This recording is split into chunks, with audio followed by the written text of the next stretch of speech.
Ya, shalom Bapak Ibu Saudara, salam damai sejahtera dari Tuhan Yesus Kristus Juru Selamat kita, Jemaat GPT Lumajang maupun Jemaat GPT Jatiroto. Saya berterima kasih bagi Bapak Ibu Saudara sekalian atas waktu yang sudah Bapak Ibu luangkan untuk kepujian, kemuliaan nama Tuhan. Kiranya kesehatan, pekerjaan, dan keluarga Bapak Ibu Saudara, kami selalu berdoa, kiranya selalu disertai dan diberkati oleh Tuhan. Mari Bapak Ibu Saudara, hari ini kita akan memulaikan ibadah kita. Kita akan persiapkan hati kita siapkan waktu kita juga untuk memuji dan untuk nanti juga mendengarkan firman Tuhan. Mari Bapak Ibu, kita akan awali pujian kita dengan mengangkat satu pujian, sujud di altarnya. Terima kasih Tuhan. Bila hati kami terasa sangat berat, kami datang kepadamu. Bila hati terasa berat, tak seorang pun mengerti bebanku. Ku tanya Yesus, apa yang harus ku buat? Dia berfirman, mari datanglah. Dia selalu pedulikan aku. Ku datang Yesus, Dia pikul segala bebanku. Kami datang Tuhan, sujud di altarnya. Ku bawa hidupku, ku terima anugerahnya. Dia ampuniku dan bebaskanku. Dia ubah hidupku,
Saudara, dimanapun kita berada, kita bersama tunduk kepala dan kita akan berdoa. Bapa di surga, biarlah pujian ini menjadi komitmen di dalam hati kami ketika tak seorang pun mengerti beban-beban kami, pergumulan masalah kami. Namun Tuhan Yesus selalu mengerti setiap detik nafas kami, setiap detik pergumulan kami. Dan Tuhan Yesus tidak pernah meninggalkan kami. Bagaimana Tuhan Yesus menang menghadapi berbagai pencobaan, demikian kami juga akan menang ketika kami menghadapi pergumulan masalah dan pencobaan yang begitu merintangi kami. Terima kasih Bapa di surga, berdoa bagi sidang jemaat-Mu GPT Lumajang maupun GPT Jatiroto, kiranya Tuhan selalu sertai, Tuhan berikan ketekunan, Tuhan berikan hati untuk mau mendengarkan firman-Mu dan juga untuk mau meluangkan waktu memuji memuliakan nama Tuhan. Terima kasih Bapa di surga, kami tidak lupa untuk mendoakan seluruh gereja-gereja Tuhan yang menyelenggarakan live streaming sama seperti kami.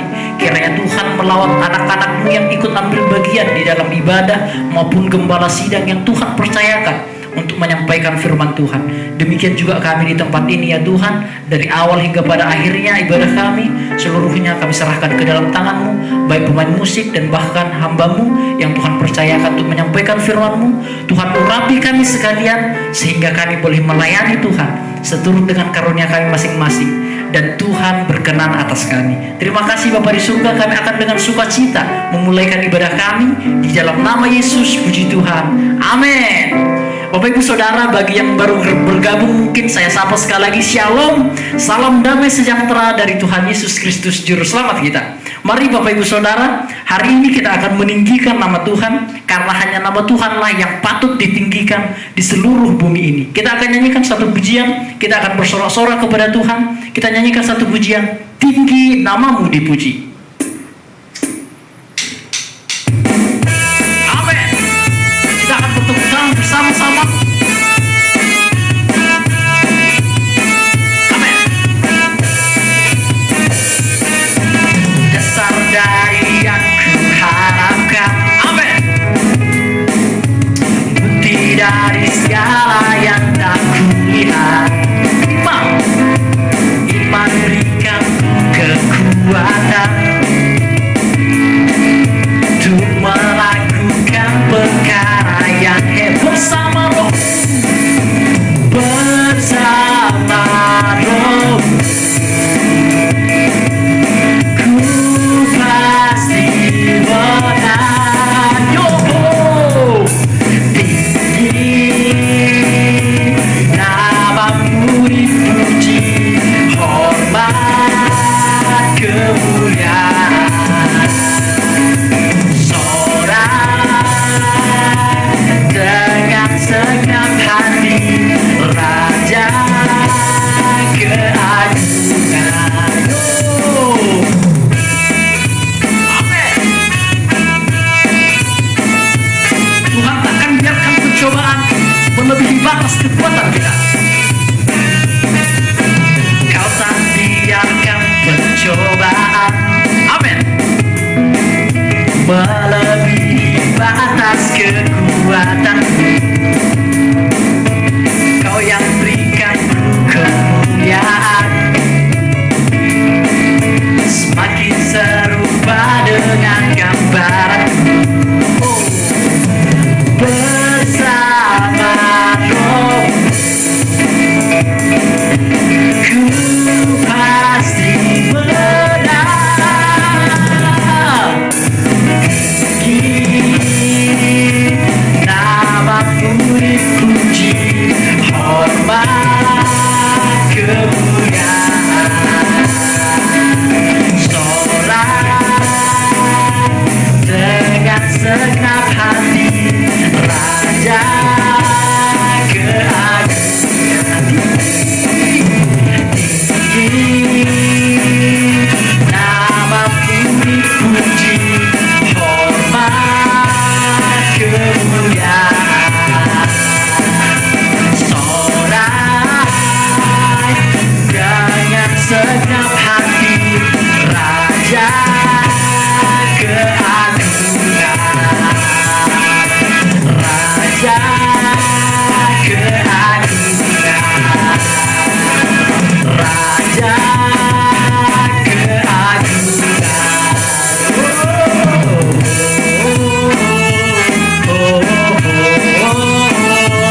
biarlah segala pujian, biarlah segala mazmur kita semuanya untuk meninggikan dan memuliakan nama Tuhan, karena hanya Dialah yang berhak menerima segala pujian daripada manusia.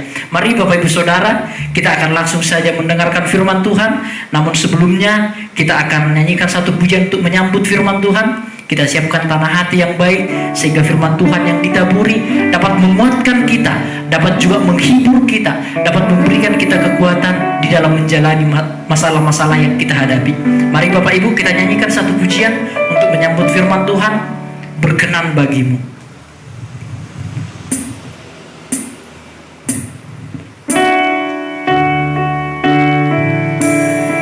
Terima kasih Tuhan.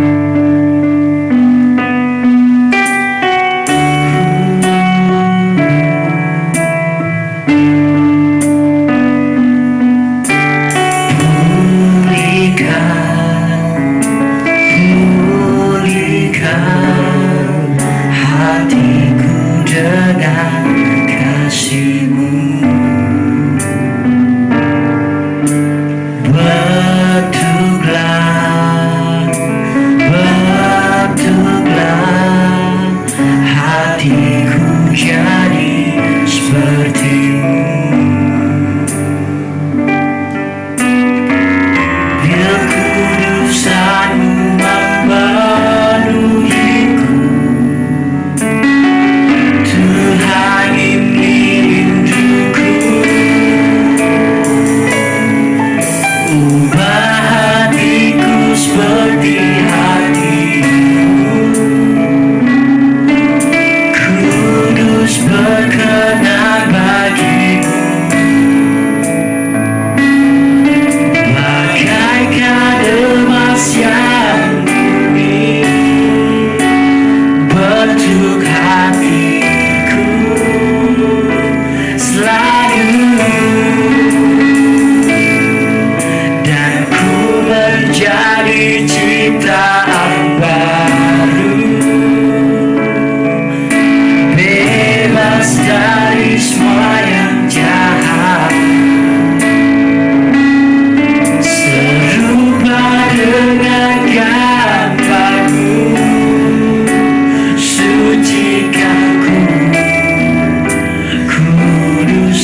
serupa dengan gambarmu, sucikan ku, kuduskan hatiku, ubah hatiku seperti hatimu. Terima kasih Tuhan. Kudus berkenan bagimu, karena inilah yang kau kehendaki. Bagaikan emas yang murni bentuk hatiku selalu, dan ku menjadi ciptaan baru. Kami bebas dari segala yang jahat, bebas dari semua yang jahat. Serupa dengan gambarmu, sucikan ku, kuduskan hatiku, ubah hatiku seperti hatimu, kudus berkenan bagimu. Bagaikan emas yang murni bentuk hatiku selalu,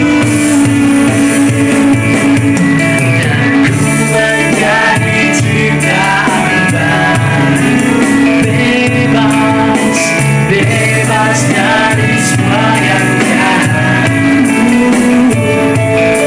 serupa dengan gambarmu, sucikan ku, kuduskan hatiku, Tuhan. Kami datang Tuhan menyiapkan hati kami. Kita berdoa bersama-sama. Terima kasih Bapa di surga, biarlah Tuhan pulihkan hati kami bagaikan emas yang murni. Biarlah firman-Mu yang meleburkan hati kami, yang menjadikan kami lebih baik, dan juga yang menguatkan kami, yang menghibur kami di dalam kami kesukaran. Terima kasih Bapa di surga, kami akan siapkan tanah hati yang baik untuk didapuri oleh firman-Mu, sehingga kami boleh berkenan di hati Tuhan. Hamba-Mu yang Tuhan persiapkan untuk menyampaikan firman-Mu, yang sudah meluangkan waktu pemikiran dan perasaan, Tuhan tolong biarlah kami semua dilawan oleh firman-Mu. Terima kasih Bapa di surga, kami akan dengan sukacita menyambut kebenaran firman-Mu. Kami alaskan doa kami hanya di dalam nama Tuhan Yesus Kristus, penebus dan juru selamat kami yang hidup. Puji Tuhan. Amin.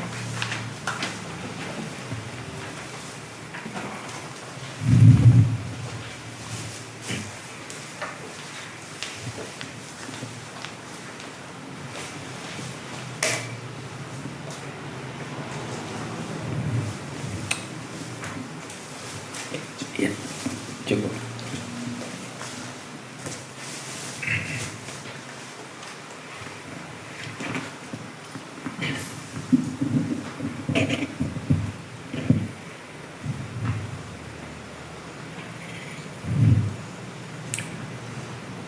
Selamat pagi Bapak Ibu Saudara yang dikasihi oleh Tuhan. Shalom. Shalom. Hari ini tanggal 17 bulan Mei ya. Kita bertemu lagi di dalam ibadah kita Minggu Raya, dan juga nanti akan juga kita menggunakan perjamuan kudus. Mungkin perlu disiapkan perjamuan kudus supaya waktu bisa kita manfaatkan dengan sebaik-baiknya. Baik saudaraku, kita akan berlanjut dalam firman Tuhan ini, tetapi saya rasa-rasanya tidak bisa lepas dari 1 Petrus 1. Saya sudah berulang-ulang saya memikirkan bagaimana kelanjutannya, tetapi tetap 1 Petrus 1 itu mengiang terus di dalam hati dan pikiran saya. Oleh karena itu saya akan bertolak dari ayat-ayat yang terdapat di surat Petrus ini. Kita mulai saja, kita masuk di dalam 1 Petrus 1 yang kita akan melihat di dalam ayat yang ketiga. Di dalam ayat yang ketiga. 1 Petrus 1 ayat yang ketiga. Terpujilah Allah dan Bapa Tuhan kita Yesus Kristus, yang karena rahmat-Nya yang besar telah melahirkan kita kembali oleh kebangkitan Yesus Kristus dari antara orang mati kepada suatu hidup yang penuh pengharapan. Jelas saudara ya, jelas kita selalu mendengar ayat ini ya, selalu mengatakan sedemikian. Kita memuji Tuhan bukan lagi dalam perkara-perkara yang biasa-biasa, tetapi justru Rasul Petrus ini ingin memberikan suatu contoh kepada kita bagaimana dasar dari pujian kita adalah kelahiran baru kita yang diakibatkan oleh kematian dan kebangkitan Kristus, yang mana kehidupan baru kita ini mempunyai satu pengharapan yang luar biasa. Dan kita sudah mendengar, saudaraku, bahwa apa yang akan kita terima itu adalah sesuatu yang tidak akan binasa dan kemudian juga tidak dapat cemar, yaitu tentang kekudusan yang permanen di dalam kehidupan anak-anak Tuhan, dan juga kemuliaan dari Allah yang abadi, yang tidak akan lain. Sedemikian saudaraku yang direncanakan oleh Tuhan di dalam kehidupan kita ini. Tetapi saudaraku, ingin saya berlanjut bahwa kelahiran yang dinamakan kelahiran baru sekalipun, yang namanya kelahiran itu tentunya berproses, tidak langsung menjadi orang dewasa. Sebagaimana manusia secara jasmania ini, dia lahir di dalam keadaan yang bayi, tetapi tentunya saudaraku, tidak ada orang yang mengharapkan keadaan bayi itu sampai bertahun-tahun semacam itu. Pasti orang tua tentunya mengharapkan seorang bayi itu akan meningkat dewasa. Nah, ini masalahnya, saudaraku. Jadi kita tidak boleh tinggal di dalam suatu keadaan yang pasif. Kelahiran baru itu kita tidak bisa berbuat apa-apa, saudaraku.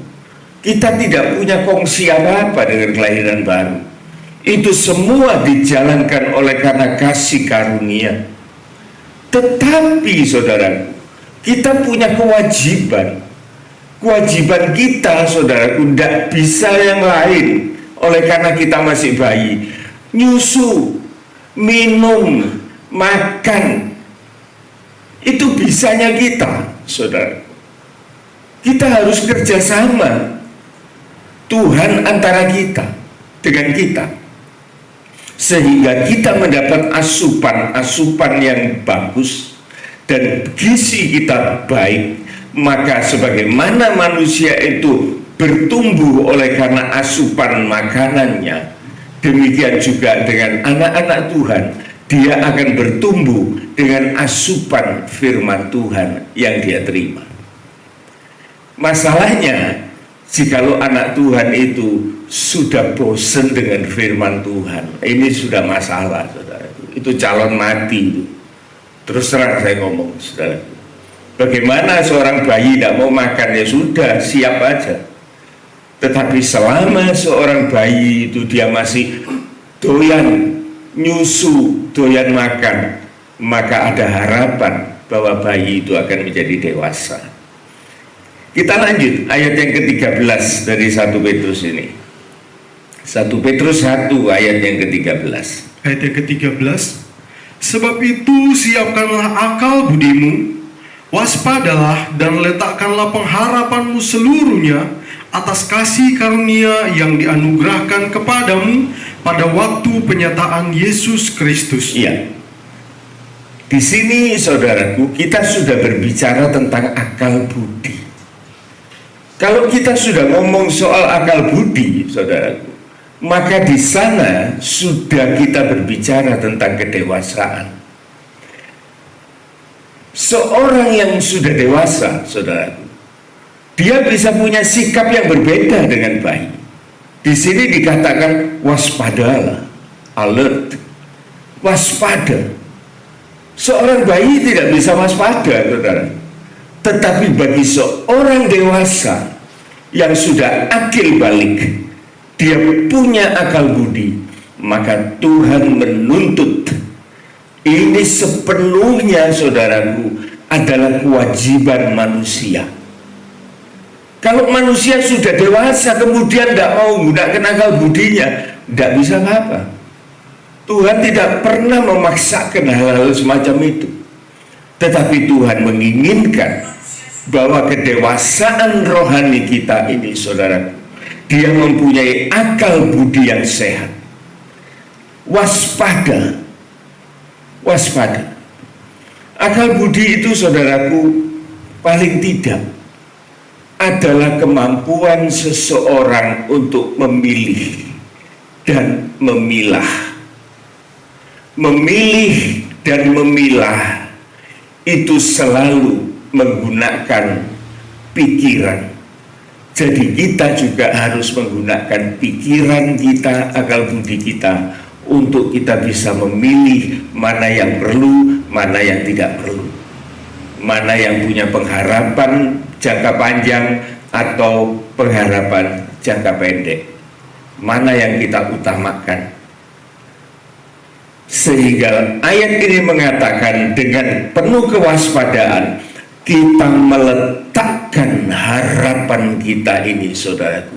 Harapan yang kekal ini, harapan tentang surga ini, seluruhnya, bukan sebagian, tapi seluruhnya. Pengharapan tentang kemuliaan surga itu harus kita perjuangkan sepenuhnya. Kita letakkan atas dasar. Apa dasarnya? Kasih karunia. Apa kasih karunia? Kasih karunia itu adalah korban Kristus untuk kita, yang telah diberikan kepada kita dalam bentuk kita bisa mengimani pada waktu pernyataan Yesus Kristus. Karena apa, saudaraku? Perjalanan kita ini bukan hanya sampai di sini. Oleh karena perjalanan kita ini masih panjang, saudaraku, sehingga kita ini perlu selalu mendapat asupan-asupan supaya kita mempunyai satu tenaga, kekuatan untuk menembusi jalan yang ada di dalam kehidupan kita ini. Kegagalan dari kehidupan rohani kita, saudaraku, yang sangat menyakitkan. Saudara tahu itu apa? Perjalanan yang gagal dari rohani seorang Kristen yang sangat menyakitkan itu adalah kemurtatan.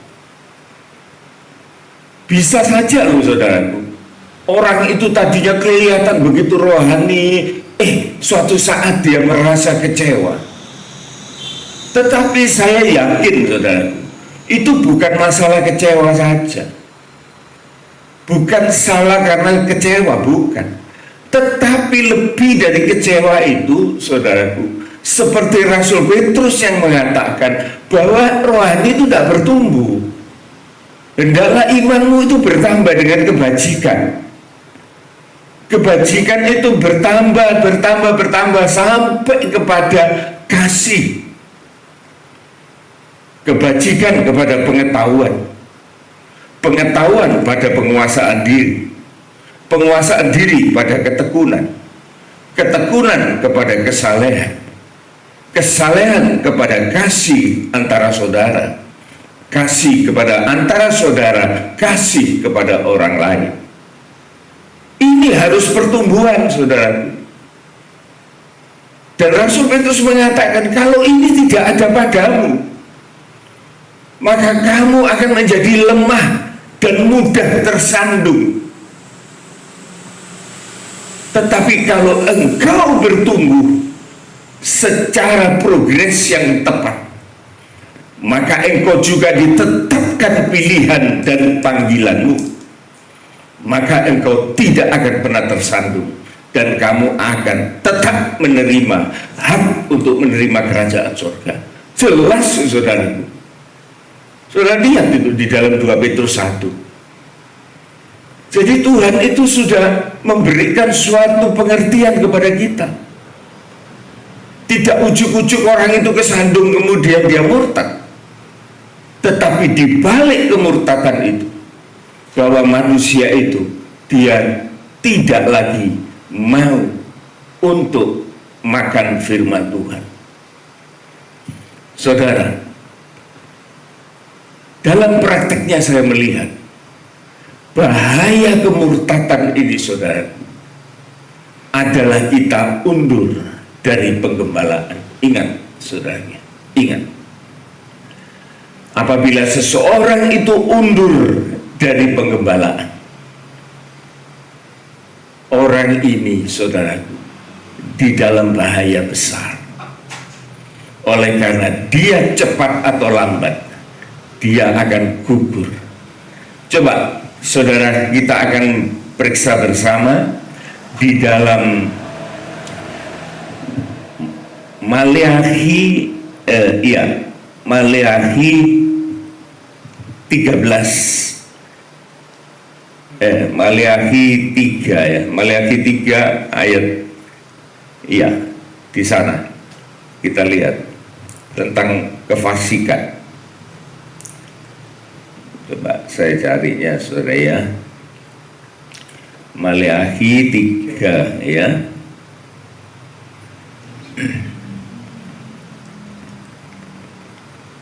Iya, Maleakhi 3 ayat yang ke-13.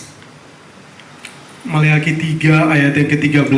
Ini cerita dari orang, saudaraku, yang dia mulai undur dari firman Tuhan.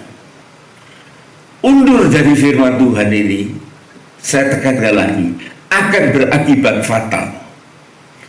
Undur dari firman Tuhan itu bukan pindah gereja. Pindah gereja itu tidak masalah, saudara, asal dia tetap berada di dalam penggembalaan. Tetapi kalau orang itu undur dari penggembalaan, sudah bisa dipastikan bahwa orang itu menghadapi satu bahaya besar, dan dia akan mempunyai hati yang bisa berbalik, yang tidak kita duga-duga, saudara. Yang firman Tuhan mengatakan itu adalah kefasikan. Kita lihat apa yang dikatakan kefasikan ini, ayat 13 dan seterusnya. Maleakhi 3. Kemenangan terakhir bagi orang benar. Bicaramu kurang ajar tentang aku, firman Tuhan. Iya, orang yang fasik itu, saudaraku, mulai dia mulutnya rusak. Dia kurang ajar terhadap Tuhan, kurang ajar terhadap firman Tuhan, mengolok-ngolok, menghinakan, menista, memperkata-katakan yang tidak benar untuk hamba Tuhan. Ini suatu kemunduran rohani, kemunduran moral dari orang Kristen yang dimulai dari tidak mau bertumbuh. Hati-hati, saudaraku. Saya melihat ini sungguh mengerikan. Sehingga dalam firman Tuhan, saudaraku, ayat ini yang paling keras loh. Tuhan pernah ngomongnya Tuhan itu keras sekali. Apa? Bicaramu kurang ajar tentang aku, firman Tuhan. Tidak pernah loh Tuhan ngomong kayak gitu.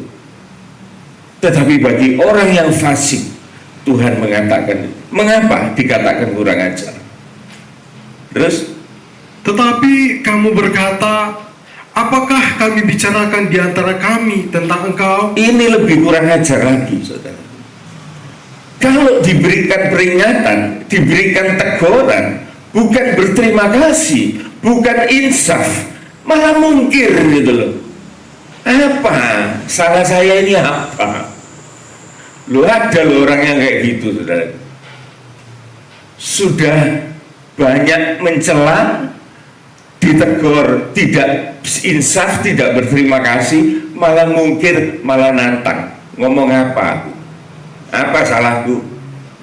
Loh, kalau orang kayak gini nih gimana, saudara? Kita jangan sampai loh, saudaraku. Saya ini bukan cerita nganggur, tapi saya itu memandang cerita ini dari firman Tuhan yang harus saya sampaikan. Ya. Apa yang kami bicarakan di antara kami tentang engkau? Mungkin ya. Terus Kamu berkata adalah sia-sia beribadah kepada Allah. Apakah untungnya kita memelihara apa yang harus dilakukan terhadapnya dan berjalan dengan pakaian berkabung di hadapan Tuhan semesta alam? Oleh sebab itu, kita ini menyebut berbahagia orang-orang yang gegabah. iya, Bukan saja mujur orang-orang yang berbuat fasik itu, berbuat fasik itu. Terus tetapi dengan mencobai Allah pun mereka luput juga. saudara lihat ya, kalau orang sudah modelnya kayak gini nih gimana ya saudara ya? Bisa diurus enggak? Sedangkan sama Allah sendiri mungkin. Terus pendiriannya, jalan pikirannya sia-sia kok beribadah kepada Allah itu. Coba saudara, ini proses ini saudaraku akan terjadi kepada orang-orang yang murtad terlebih, akan melakukan hal ini lebih dulu. Sia-sialah ke gereja, sia-sialah dengar firman Tuhan. Apa sih gunanya? Kobane kedowon. Aku toh ya sudah ngerti, malah balik ayat iku yang diomong nih. Wah saudaraku, kalau saya dengar orang ngomong ayat itu bolak-balik diomongkan, itu justru saya senang. Berarti orang itu mulai mengambil perhatian. Orang itu kenyang kalau dia itu makan. Tapi kalau dia tidak pernah makan, ngowoh aja dia. Ayat diulangi, dia pikir ini ayat baru. Tapi kalau saya mengulangi, loh ayat-ayat yang saya baca ini sudah saya ulangi berbulan-bulan. Kalau saudara tidak krosok, itu berarti ngowoh. Tapi kalau saudara mulai mikir, loh ayat ini kok diputer-puter, lah itu berarti saudara berhasil. Dan saya juga senang karena saya berhasil. Berhasil apa? Membuat saudara teringat, mengingat, sehingga saudara bisa berkomentar. Tapi komentarnya kan bagus saudara ya, tidak komentar kayak orang fasik. Orang fasik ini komentarnya percuma beribadah kepada Allah, tidak ada gunanya. Saya sudah tahu, duowo banget itu khotbah, capek lah, tidak ada waktu. Saya banyak urusan, sibuk. Sehingga dia berani mengatakan sia-sia beribadah kepada Allah. Kemudian dia mengatakan lagi, untungnya itu apa? Kita memelihara segala yang harus kita lakukan kepada Tuhan.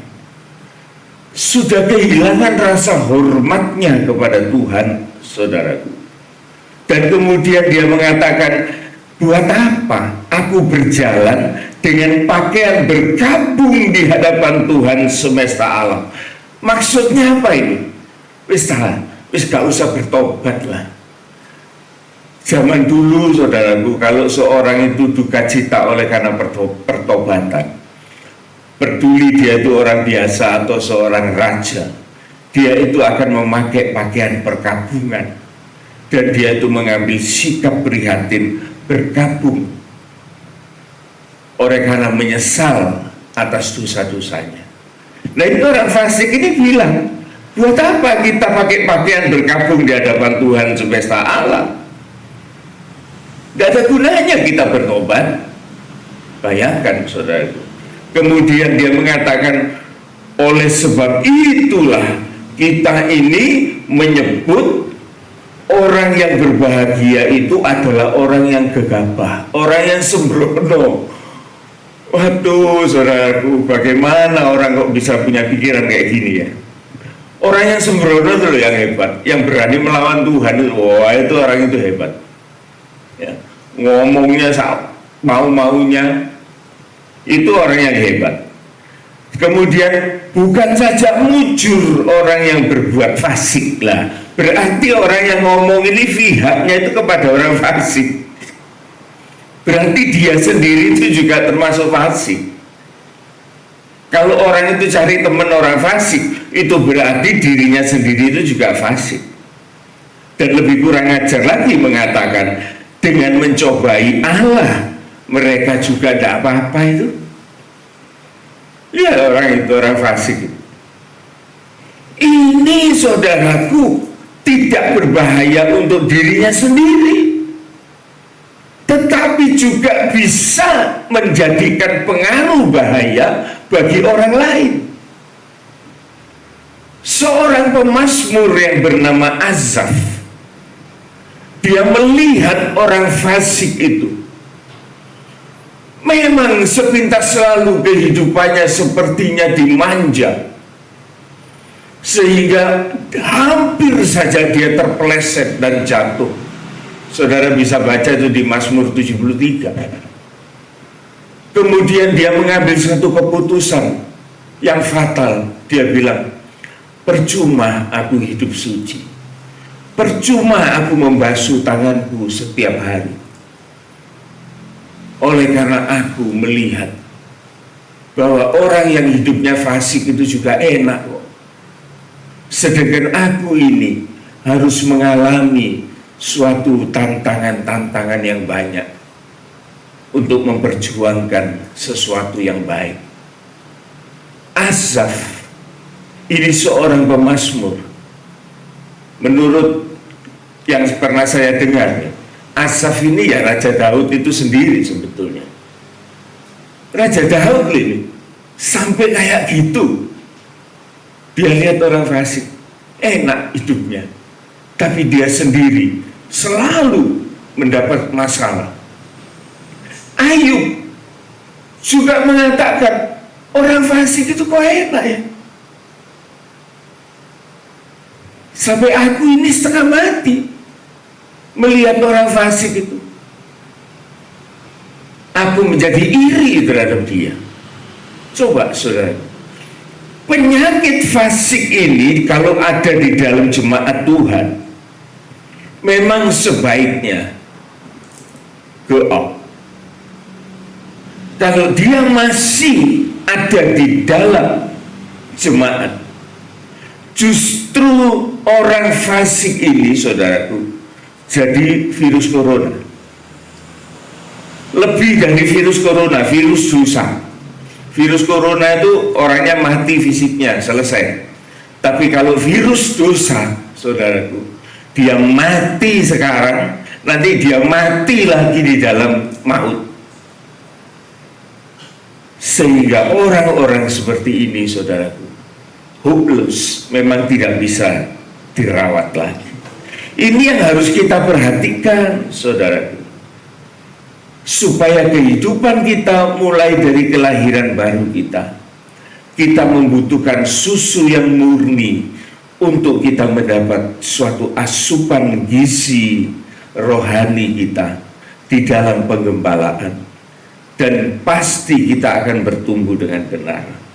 Tetapi jikalau orang itu keluar dari penggembalaan, bisa dipastikan, saudaraku, suatu saat dia akan menjadi orang fasik semacam ini.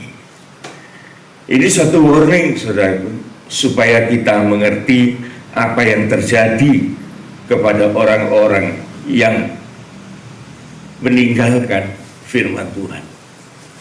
Bukan pindah gereja, saudaraku. Saya ulangi lagi. Di gereja-gereja itu ada gembala. Dia pasti bertanggung jawab dengan sidang jemaatnya. Dia pasti menginginkan pertumbuhan rohani yang baik dari sidang jemaat. Saya percaya itu.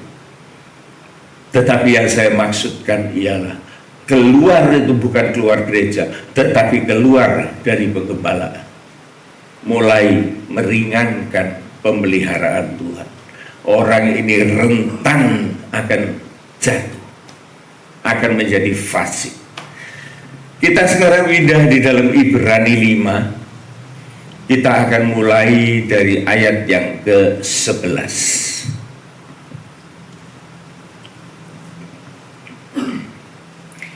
Ibrani 5 ayat yang ke-11. Peringatan supaya jangan murtad. Ya, saudaraku. Tadi murtad itu kita lihat ya kayak gitu tuh modelnya. Tetapi sekarang secara tegas diingatkan supaya jangan murtad. Terus Tentang hal itu banyak yang harus kami katakan. banyak yang harus kami katakan. Oleh sebab itu, saudaraku, kita ini tidak boleh sama sekali memikirkan bosan dengan firman Tuhan. Firman Tuhan itu banyak banget, saudaraku. Kalau Tuhan itu sudah mau membukakan, saudara baca satu ayat itu tidak habis-habis, saudara. Oleh karena di dalamnya itu akan mengalir terus cabang-cabang sungai kehidupan itu. Sehingga saudara mulai bertolak dari satu ayat itu, saudara bisa mendapatkan banyak pemandangan di dalam firman Tuhan ini. Banyak yang mesti dikatakan. Kita cuma bertemu 3/4 jam, 45 menit dalam firman Tuhan. Paling banter 1 jam. Itu, saudaraku, sangat sedikit, sangat sedikit. Tetapi tidak apa-apalah. Sedikit pun, satu kata pun, kalau itu masuk di dalam hati kita, seperti remah yang jatuh dari meja tuannya, dan seekor anjing kita ini mau makan remah itu, maka itu menjadi gizi buat kita. Ada ayat yang mengatakan, Tuhan, katakanlah sepatah kata saja, maka jiwaku ini akan sembuh. Jadi sepatah kata dari firman Tuhan itu, saudaraku, kalau kita hayati, kita dengarkan, dan kita hargai, maka sepatah kata dari firman Allah itu menjadi rema di dalam hidup kita, dan kita akan dikuatkan. Apalagi kita banyak untuk menerima firman itu. Tentang hal itu banyak yang harus kami katakan. Terus, Tetapi yang sukar untuk dijelaskan. nah, ini nadanya kan beda ya. Tetapi yang sukar untuk dijelaskan. Seharusnya gitu. Tapi sukar untuk dijelaskan. Banyak yang harus saya katakan, tetapi sukar untuk dijelaskan. Loh, kenapa? Kan gitu pertanyaannya. Kenapa kok sukar? Loh, ada jawabnya, saudaraku. Ayat 12. Sebab Nah ini, sebab sekalipun kamu ditinjau dari sudut waktu, sudah seharusnya menjadi pengajar. Kamu masih perlu lagi diajarkan asas-asas pokok dari penyataan Allah, dan kamu masih memerlukan susu, bukan makanan keras. iya. Jadi makanan itu, saudaraku, disesuaikan dengan keadaan kedewasaan kita. Jadi kalau seorang bayi ya mesti minum susu, jangan dikasih nasi pecel. Bablas ya. Tetapi kalau sudah besar, saudaraku, sudah dewasa, maunya ngedot, terus ini ya gak pantas, ini idiot. Ya. Jadi orang itu harus tahu letak-letaknya itu, tata keramanya itu di mana gitu. Lah kalau sudah dewasa, ya kita harus waspada. Kita kalau meletakkan harapan, ya jangan di sembarang tempat. Harus di atas kasih karunia, atas korban Kristus. Itu tempat yang paling kuat. yang paling layak untuk kita menaruh pengharapan.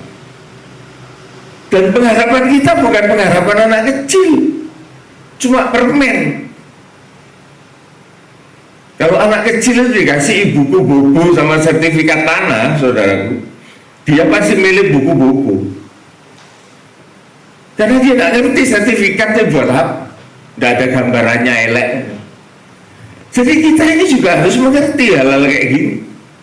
Banyak yang harus kami katakan, tapi susah untuk menjelaskan. Mengapa? Sebab kamu ini lambat, lemot di dalam hal mendengarkan. Saudara lihat ya, ada salah satu contoh yang baik. Tidak usah kita baca nanti terlalu panjang. Contoh Maria dan Marta. Pada waktu Yesus datang ke rumah Marta dan Maria, maka Marta ini sibuknya setengah mati melayani Yesus, melayani di dalam menjamu segala macam, di dapur, keluar masuk, cuci piring, cuci panci, masak dan lain sebagainya. Ini cara dari orang, saudaraku, yang mau menerima Yesus tetapi juga nyambi. Kata orang Jawa itu nyambi, tidak concern, tidak memberikan waktu yang khusus kepada Yesus. Dia ribut dengan segala tradisi untuk menyambut tamu. Tapi seharusnya dia melihat Maria. Marta ini artinya ibu rumah tangga, saudaraku, ya, ribet. Tetapi Maria itu berarti pahit. Jadi Maria ini adalah menunjukkan suatu pribadi yang sangat membutuhkan Yesus. Jadi ibadah yang betul itu, saudara ya, seperti Maria ini. Jadi punya kebutuhan yang khusus di dalam dirinya. Dan dia selalu mendekatkan diri kepada Yesus, di bawah kakinya, dekat kakinya, dan dia selalu mendengar apa yang dikatakan oleh Yesus. Saudara tahu, Marta pada waktu melihat kakaknya itu ya, Maria itu, melihat Maria itu, dia jelus hatinya. Dia jengkel. Jengkelnya itu bukan kepada Maria loh, saudara, kepada Tuhan Yesus loh. Dia jengkel loh lihat itu, sehingga dia datang setengah marah-marah. Tuhan, engkau nggak lihat ya, saya ini repotnya setengah mati. Suruh itu kakak saya itu Maria itu buat bantu saya, suruh. Coba saudara, kalau orang itu sudah stres itu bisa kayak gitu. Dia tidak marah kepada orang lain, tapi dia marah kepada Yesus. Dia tidak marah kepada orang yang rajin beribadah, dia bisa marah sama gereja. Dia bisa marah sama gembala. Gembala itu gimana sih? Kok istri saya, suami saya, anak saya disuruh pelayanan terus? Kok yang gembala itu nyuruh dia untuk melayani rumah saya, loh kan gitu, saudara ya. Kelihatannya benar tapi salah. Dan saudara tahu, pada waktu Yesus diminta untuk memerintahkan Maria bantu Marta, Yesus mengatakan, tidak Marta, tidak, karena engkau lebih sibuk dengan segala macam pekerjaan yang sebetulnya itu tidak tepat dilakukan untuk saat ini. Tetapi Maria, dia telah mengambil bagiannya yang baik, dan tidak ada seorang pun yang bisa mengambil bagian itu. Saudara, apa sih artinya ini? Orang yang beribadah dengan serius kepada Tuhan, maka orang itu tidak akan dapat diganggu gugat oleh siapapun dia tidak dapat diganggu gugat oleh iblis sekalipun, dia akan melayani Tuhan, mendengarkan Tuhan dengan sungguh-sungguh. Tapi baik kita baca di dalam Lukas pasal 8 ayat 18, supaya kita tahu tadi yang dikatakan oleh Ibrani tadi ada kaitannya dengan Lukas 8 ayat 18. Lukas 8 ayat yang ke-18. Karena itu perhatikanlah cara kamu mendengar. Perhatikan cara kamu mendengar. Jangan nyambi, jangan dengar firman Tuhan kemudian mainan handphone, lihat WA. Mana bisa kayak gitu, saudaraku ya. Kalau bawa handphone untung kalau itu baca ayat, tapi yang dibaca lain. Dengar firman Tuhan tapi pikirannya melancong kemana-mana, ke dapur, ke temennya, ada janjian. Ya itulah istilah orang Jawa itu bilang nyambi. Sembari mendengar firman mengerjakan sesuatu.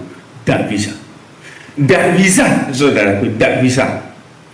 Malah saya katakan, saudara ya, bukan hanya tidak bisa, tapi berbahaya. Calon murtad, calon fasik, mendengarnya saja sudah salah kok. Bagaimana imannya? Imannya berantakan, dan akibatnya murtad. Ulangi. Karena itu perhatikanlah cara kamu mendengar. Perhatikan cara kamu mendengar. Terus, karena siapa yang mempunyai, siapa yang punya apa ini?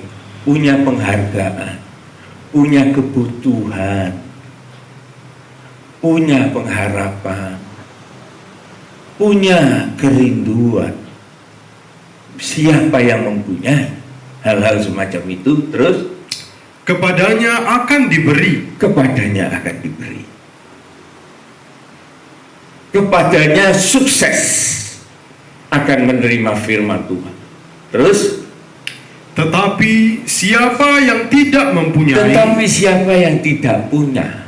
sami mawon, tidak punya apa? Perhatian, tidak punya kebutuhan, tidak punya penghormatan, tidak punya kerinduan. Apa yang terjadi bagi orang semacam itu? daripadanya akan diambil. Kalau Maria tadi tidak seorang pun mengambil bagiannya, tetapi orang yang gelahum di dalam mendengar firman Tuhan, dia diambil, saudaraku. Coba baca lagi. Kepada orang yang tidak punya, tetapi siapa yang tidak mempunyai, iya, daripadanya akan diambil. Apanya yang diambil? Juga apa yang ia anggap ada padanya. Yang dia sudah anggap dia itu ngerti, sudah paham akan firman Tuhan, itu justru tambah dicabut oleh Tuhan. Sudah habis, stop. Sudah habis ya. Nah, dalam hal ini saudaraku, kita lihat banyak orang Kristen keluar masuk gereja ibadah, waduh getol, tetapi di dalam gereja saudara tahu ngantuk, tidur. Jadi gereja itu tempat tidur. Kalau dengar khotbahnya pendeta, itu dianggap radio yang bunyi, dan dia sama sekali tidak mempedulikan. Wena angler sampai ngiler-ngiler. Saudara, hal ini saya pernah lihat, sungguh ini bukan banyolan tapi tenanan. Ada orang yang kalau dengar firman Tuhan itu sampai doeh, sampai ngiler, tetes-tetes. Pendetanya amin gitu, kok mau dibuka sama orang baru, loh wis mari lah, wis, waduh enak turun ini, aku kurang ajar ya. Saudara tahu seorang hamba Tuhan itu mempersiapkan khotbah ini, saudaraku, bisa 3-4 hari, saudaraku, bisa ganti sampai 5 kali, saudaraku. Hari pertama, wah sudah ini dapat. Besok lagi dibaca loh. Kok tidak ada apa-apanya?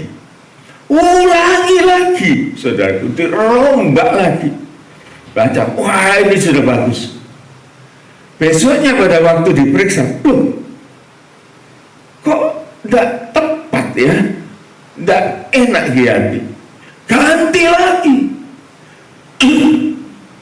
Sampai pada jam-jam terakhir pada waktu firman Tuhan itu akan diperdengarkan, rasanya waduh, kok tumpul pada jam-jam terakhir dirubah. Bisa kayak gitu loh saudaraku. Ya seorang pendeta tidak boleh cerita soronya toh, ya mesti juga cerita senengnya ya. Tetapi supaya kita sama-sama tahu. Jadi seorang hamba Tuhan itu mempersiapkan khotbah itu juga tidak main-main.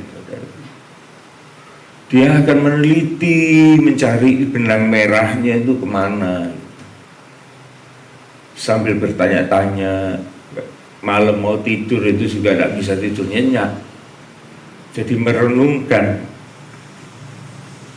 bukan apa saudaraku, tapi supaya kita sama-sama tahu lah bahwa begitulah keadaan seorang hamba Tuhan itu ya. Jadi kalau kita tidak punya penghargaan atas firman Allah itu dan merasa sudah lebih dari apa yang dia terima, yang dia dengar, maka Tuhan mengatakan apa yang ada pada dia itu akan dicabut. Jadi banyak orang keluar masuk gereja sampai tahun-tahunan, sampai lama dia jadi anggota gereja, tidak tambah pinter, tambah goblok. Lu sungguh loh saudara, bagaimana tidak? Oh dia di gereja itu nyambi, cuma menikmati AC mungkin, atau mendengarkan suara pendeta, dan kemudian dia tidur nyenyak. Ini kan jadi masalah, saudara. Mari kita kembali ke Ibrani 5 lagi, ya. Ayat 12. Ibrani 5 ayat yang ke-12. Sekalipun kamu ditinjau dari sudut waktu. Nah, ini yang tadi saya katakan, waktunya lama. Kamu ikut gereja ini mulai tahun berapa? Oh, 20 tahun yang lalu, 30 tahun yang lalu. Lama ya. Dan terus saya ini apa? Terus terang nih saudaraku, saya ini suka memperhatikan. Saya ini orangnya observe. Jadi suka melihat, memperhatikan, memikirkan apa yang terjadi dengan orang ini. Itu memang watak saya dari dulu, dari muda dulu. Saya kalau ada di gereja itu bukan apa, tapi saya juga memperhatikan orang-orang di sekitar saya, dan saya melihatkan kehidupan orang-orang yang seumur dengan saya, dan kemudian mereka yang lebih tua dari saya, atau yang lebih muda, atau sejarah hidup mereka, itu saya kepengen tahu semua. Nah, sebab kamu ditinjau dari sudut waktu, terus sudah seharusnya menjadi pengajar. Seharusnya kamu itu sudah bisa ngajari orang loh sebetulnya. Lah kamu itu gimana? Kok firman Tuhan juga dipancing tidak keluar, ditanyai ngowos, tidak ngerti. Segala apa yang kita perbincangkan mengenai firman Tuhan, tidak ada yang masuk. Seorang hamba Tuhan itu punya perasaan, apalagi seorang gembala yang dikatakan punya roh pertimbangan. Di dalam khotbah itu, saudaraku, ada satu perasaan, khotbah ini bisa dimakan apa enggak? Itu terasa. Kalau selesai, maka seorang hamba Tuhan itu akan merenung bagaimana dengan perasaan yang dia ungkapkan tadi. Kalau memang khotbah itu bisa diterima, saudara, maka di dalam hatinya itu ada sukacita. Tetapi kalau mendal, saudara, istilahnya itu mendal berbalik, terasa, tidak ada bahagianya, tidak ada kepuasannya. Ini jangan sampai terjadi, saudara, jangan sampai terjadi berlarut-larut. Sekalipun ditinjau dari sudut waktu, sudah seharusnya jadi pengajar. Terus kamu masih perlu lagi diajarkan asas-asas pokok dari penyataan Allah. Dan kamu masih memerlukan susu, bukan makanan keras. Iya. Jadi kalau sudah mulai diajak mikir, males khotbah firman Tuhan sing lucu-lucu aja. Terus terang, saudara ya, saya kalau melihat seorang hamba Tuhan di dalam dia berkhotbah itu diselipi humor yang banyak. Terus terang saya itu kagum. Oleh karena memang gak gampang orang itu berbicara serius kemudian dimasuki humor. Itu orang yang IQ-nya tinggi, pendeta-pendeta semacam itu adalah orang-orang yang cerdas pikirannya. Saya gak bisa, saya gak cerdas seperti hamba Tuhan itu. Saya hanya serius ya serius. Malah kalau saya mau banyol, saya itu merasa kok tidak pantas, tidak enak gitu. Tapi ada orang yang bebas. Saya katakan tidak salah, orang itu tidak salah. Bahkan orang itu mempunyai kelebihan yang bagus. Tetapi saudaraku, isi dari firman Allah itu jangan hanya untuk kedagingan kita, tetapi bila perlu menyatakan kesalahannya orang, menegur orang, menasehati orang, mengajar orang. Lah itu baru firman yang kuat. Bukan hanya susu saja, bukan makanan keras. Terus ayat 13. Sebab barang siapa masih memerlukan susu, ia tidak memahami ajaran tentang kebenaran. Nah, ini saudara tahu ya, kebenaran ini memang jarang diungkapkan, saudara. Kan biasa orang itu ya, kalau ada masalah kan ngomongnya gini, ya apa enaknya ya apa? Ya nek tapi enaknya ya enak ya. Enaknya ya. Itu pertama. Terus yang kedua, saudara tahu ngomongnya, gampang itu ya apa sih gampang? Ya gampang-gampangan aja, selesaikan dengan gampang aja, tidak ada nilainya gampang-gampangan. Terus ada yang meningkat lebih baik, tapi ya apa? Baiknya gimana? Loh, baik loh. Kalau menurut baik ya, kamu bilang baik, aku bilang baik, ya sudah baik aja, baik. Tetapi jarang kan orang itu ngomong, ini bener ini apa? Sebenarnya ini harus bagaimana menyelesaikan ini? Loh, nek mau benar, ya angel, sulit.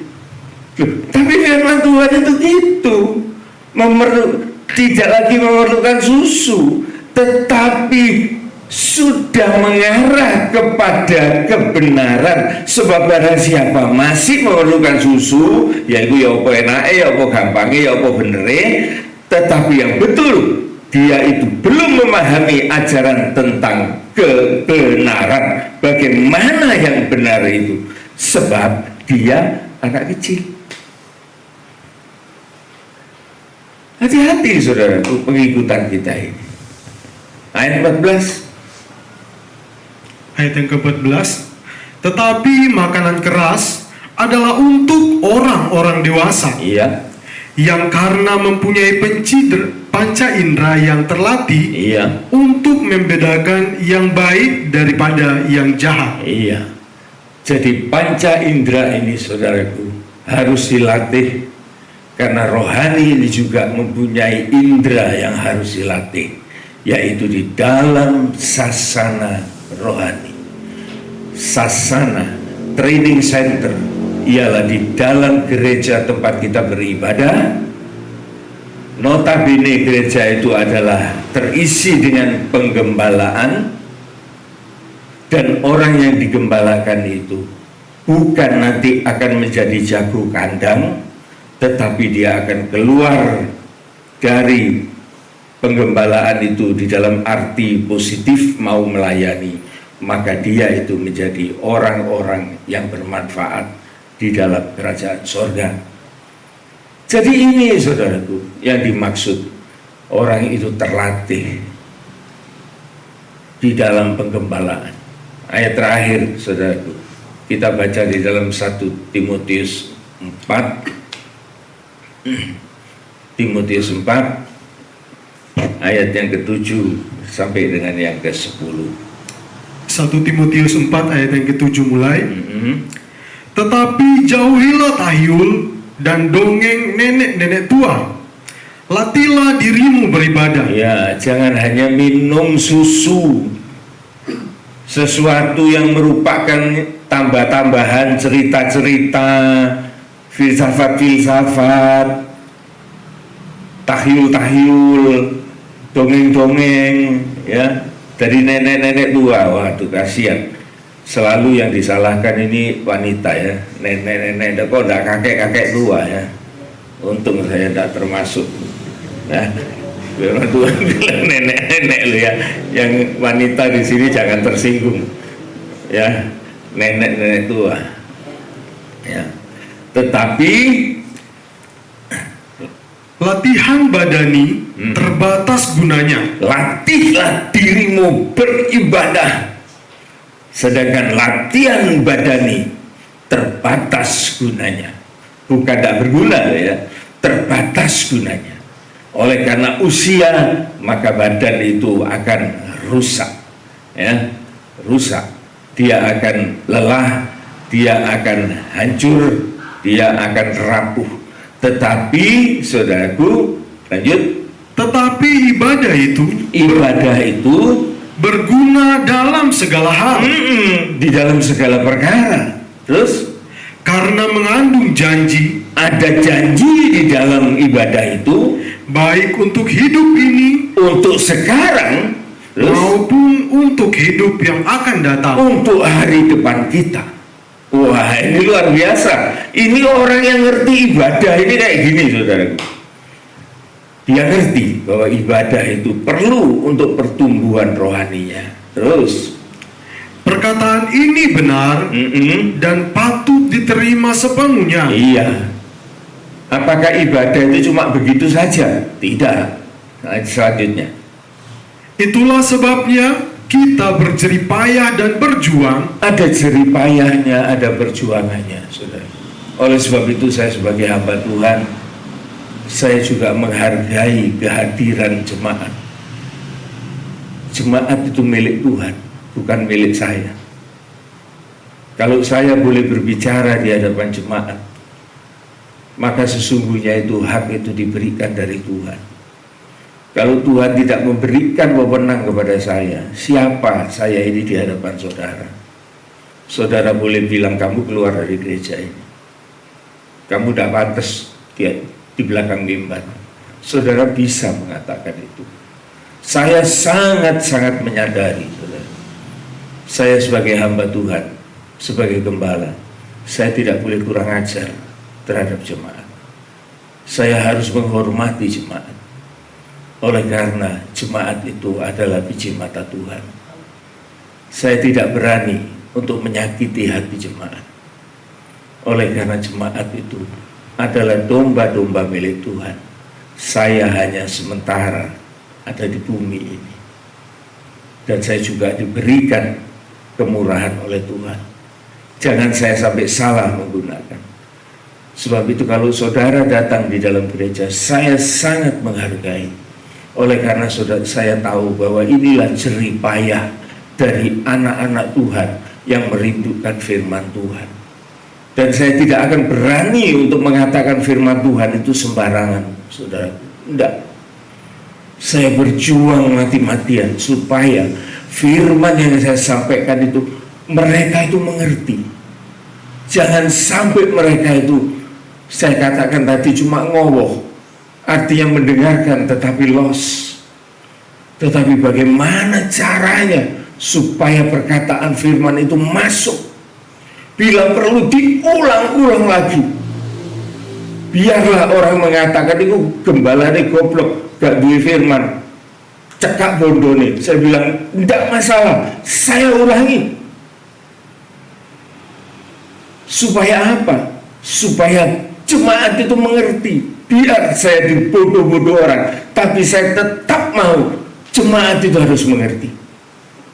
Itulah sebabnya kita berjerih lelah dan berjuang. Terus, karena kita menaruh pengharapan kita kepada Allah yang hidup, iya, Juru Selamat semua manusia, terutama mereka yang percaya. iya.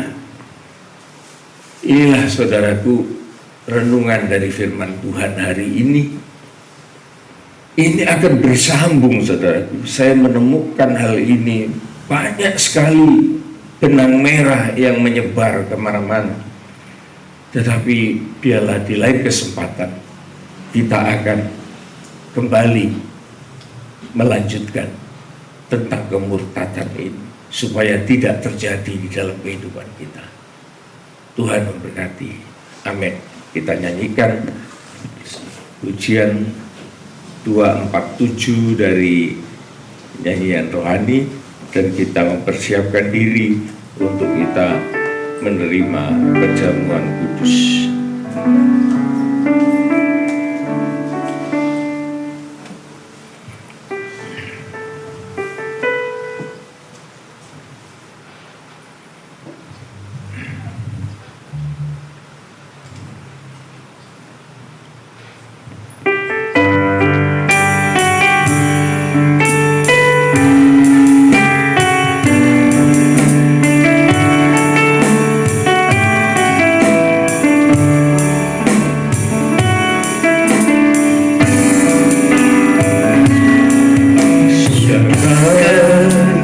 Siap sedia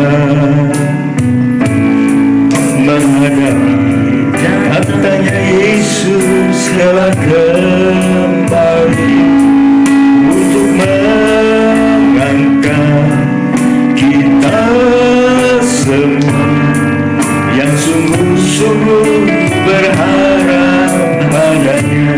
Ayo, kita siap sedia menghadapi datangnya Yesus kelak kembali untuk mengangkat kita semua yang sungguh-sungguh berharap padanya. Mari kita sembah Yesus, Dia Raja, di hadapan takhta kemuliaan yang kudus. Selama waktu ini masih ada, kita bernafas di dalam dunia. Mari kita sembah Yesus, Sang Raja, di hadapan takhta kemuliaan yang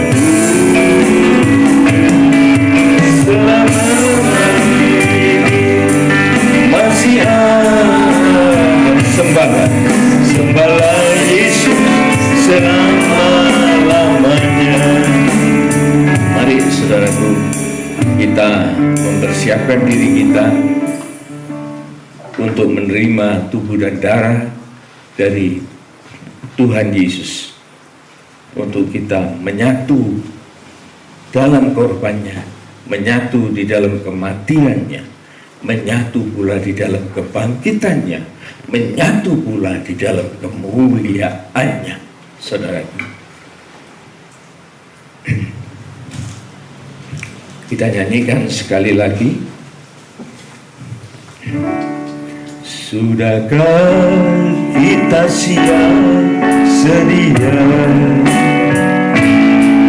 menghadapi datangnya Yesus Yesus telah kembali untuk mengangkat kita semua yang sungguh-sungguh berharap padanya. Mari kita sembah Yesus, Dia Raja, di hadapan tahta kemuliaan yang selama waktu ini masih ada. Kita bernapas di dalam dunia. Mari kita sembah Yesus, Dia Raja, di hadapan tahta kemuliaan yang selama waktu ini masih ada. Sembahlah Yesus selama-lamanya. Kita angkat tubuh Tuhan lebih tinggi dari kepala kita. Bapa di dalam surga, kami bersyukur hari ini kami boleh mendengar firman Tuhan yang membina kehidupan rohani kami. Oleh karena kami diyakinkan kami ada oleh karena korban Kristus. Kami ada oleh karena kebangkitan Kristus. Kami terlahir baru oleh karena kematian dan kebangkitan Kristus. Dan Engkau mengajarkan kami bagaimana kami harus bersikap untuk menjadi dewasa rohani ini, supaya kami lebih mengasihi akan firman Tuhan. Kami bisa menggunakan akal budi kami, bisa memilih, memilah, memikirkan yang lebih baik. Dan kami mengakui bahwa firman Allah adalah makanan sejati bagi rohani kami untuk bertumbuh Tuhan, untuk menjadi seorang yang dewasa dan cerdas rohani. Bukan menjadi orang yang fasik, bukan menjadi orang yang murtad, tetapi Engkau mengingatkan kepada kami bagaimana seharusnya kami berbuat sebagai Maria yang tekun memperhatikan Yesus di dalam rumahnya, memperhatikan perkataan-perkataan Yesus yang disampaikan, tidak mencabangkan hati kepada pikiran-pikiran yang lain. Maka di dalam keadaan yang sedemikian, Engkau pembela sejati. Tidak ada seorang pun yang dapat mengambil bagian itu. Tidak ada seorang pun yang bisa menggugat kedudukan itu. Sebagaimana kita juga Tuhan, Engkau ajarkan kepada kami bahwa kami harus memperhatikan cara kami mendengar firman Tuhan. Jangan kami lalai, oleh karena kelalaian itu mengakibatkan kemiskinan rohani kami, sehingga kami semakin hari tidak semakin baik, tapi kami semakin hancur dan murtad. Tuhan, tolong kami supaya kami boleh mengerti dan mengeterapkan firman ini di dalam kehidupan kami di hari-hari mendatang, supaya kami tidak kedapatan murtad, tetapi kami kedapatan sebagai anak-anak Tuhan yang terpelihara dengan sempurna. Terima kasih Tuhan. Saatnya kami akan memanfaatkan tubuh dan darah. Kita angkat lebih tinggi dari kepala kita, dengarkan firman Tuhan. Sebab apa yang telah kuteruskan kepadamu telah aku terima dari Tuhan, yaitu bahwa Tuhan Yesus pada malam waktu ia diserahkan mengambil roti, dan sesudah itu ia mengucap syukur atasnya, ia memecah-mecahkannya dan berkata, inilah tubuhku yang diserahkan bagi kamu. Perbuatlah ini menjadi peringatan akan aku. Kita makan bersama dalam nama Tuhan Yesus Kristus.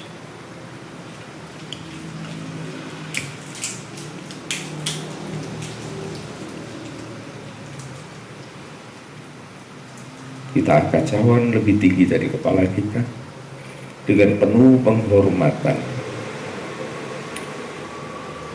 Demikian juga ia mengambil cawan sesudah makan, lalu berkata, cawan ini adalah perjanjian baru yang dimeteraikan oleh darahku. Perbuatlah ini setiap kali kamu meminumnya menjadi peringatan akan aku. Sebab setiap kali kamu makan roti ini dan minum cawan ini, kamu memberitakan kematian Tuhan sampai ia datang. Amin. Dalam nama Tuhan Yesus Kristus kita minum bersama.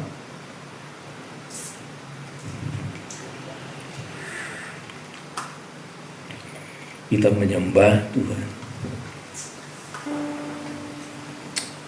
Terima kasih Tuhan. Sungguh kami bersyukur Engkau mau menyatu di dalam kehidupan manusia seperti kami ini Tuhan. Jikalau kami satu di dalam Engkau dan Engkau di dalam kami, maka kami juga satu di dalam Bapa Surgawi. Sungguh merupakan suatu kebahagiaan Tuhan. Kami boleh hidup di dunia ini, tetapi kami boleh memiliki juga kerajaan surga yang sudah Engkau janjikan kepada kami, yang menjadi pengharapan kami.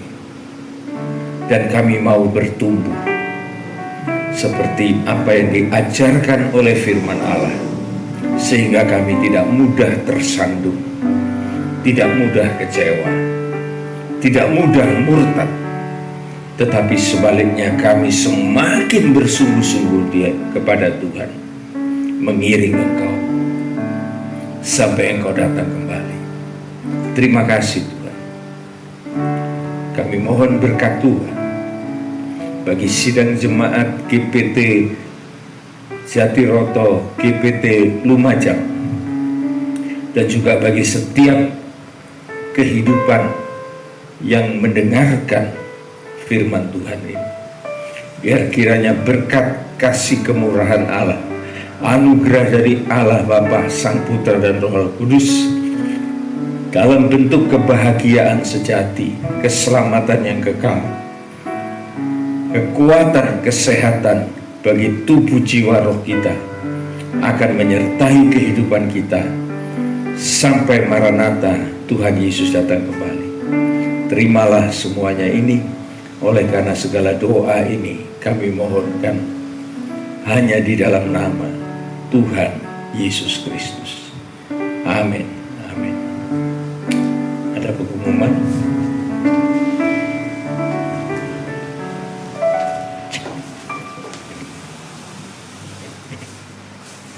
Ya, mohon sebentar waktunya Bapak Ibu Saudara, saya akan bacakan pengumuman kita untuk 1 minggu ke depan. Bapak Ibu Saudara, ibadah kita masih akan tetap terselenggara dengan ibadah live streaming ini, baik itu ibadah minggu, baik itu ibadah sekolah minggu, baik juga itu ibadah PA dan ibadah-ibadah kaum muda akan masih berlangsung live streaming sampai pemerintah menetapkan batasan atau waktu di mana kita bisa beribadah di gereja kita. Kita akan nikmati waktu-waktu ini Bapak Ibu Saudara, semuanya untuk kepujian kemuliaan nama Tuhan. Itu yang pertama. Yang kedua Bapak Ibu, yang kedua adalah rekod-rekod firman Tuhan akan selalu kami berikan setiap hari. Kiranya Bapak Ibu boleh mendengarkannya, dan kiranya juga semuanya untuk kepujian kemuliaan nama Tuhan.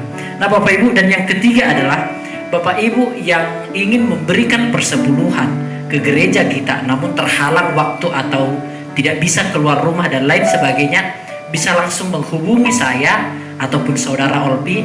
Kami akan datang ke tempat atau ke rumah Bapak Ibu Saudara untuk mengambil persepuluhan itu, dan kami akan langsung memberikannya kepada bendahara gereja kita. Dan yang keempat Bapak Ibu Saudara, bagi Bapak Ibu yang sakit mungkin atau yang ulang tahun atau yang mau didoakan dalam banyak hal, boleh juga langsung menghubungi saya ataupun saudara Olpi. Kami akan langsung datang ke rumah Bapak Ibu Saudara dan kami akan mendoakan dan memberikan sharing-sharing kepada Bapak Ibu Saudara. Dan yang kelima Bapak Ibu, sebagai yang terakhir, ada ibadah kenaikan hari Kemis. Saya ulangi, hari Kemis tanggal 21 itu adalah ibadah kenaikan Yesus Kristus. dan disertai dengan perjamuan suci.